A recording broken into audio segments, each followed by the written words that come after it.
Why did I select this resource and my purpose for this resource? Our district currently purchases Type to Learn 4 and Typing Agent for our 3rd through 5th graders to practice their keyboarding skills. And our students below 3rd grade typically, it is shown that they do not possess the dexterity and the hand size to manipulate the keys effectively. In other words, typing with both hands appropriately is much harder for the younger students. It's also shown that if correct techniques are taught when they initially begin using the computer and then added to those skills each year, that their ability is strengthened as they go on. So a lot of districts are adding keyboarding for younger grades. They start off with teaching correct posture, how to hold different body parts, where to focus your eyes. And I found this website. It's called Typetastic. You can purchase use of this for schools, and they have a curriculum, but they do have over 150 game-based activities that are free.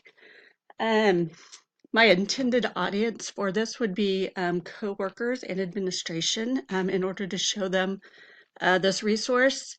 The ISTE standards I chose were for empowered learner.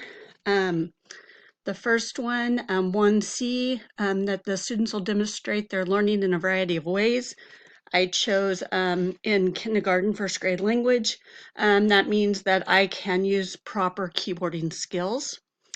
And then Empowered Learner 1D is that the student understands the fundamental concepts of technology operations. I put that into kindergarten, first grade language and said I can choose the correct keys on my keyboard.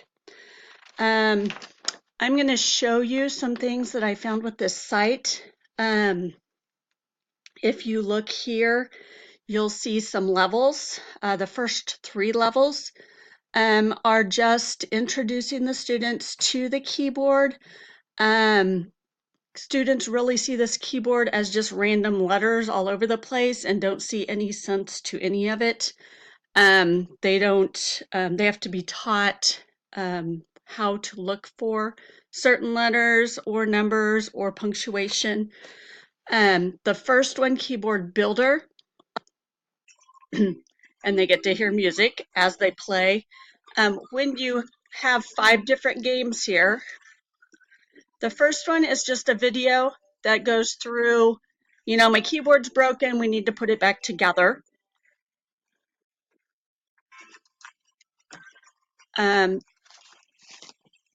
We have some construction trucks. We've got to click on the letters that we see up here. And then we are going to drop the letters in the correct place. You can use the arrows on the keyboard, or you can use these arrows up here. All right, those first 5 levels use that same theme. Second is a frog theme, and third is cupcake bugs.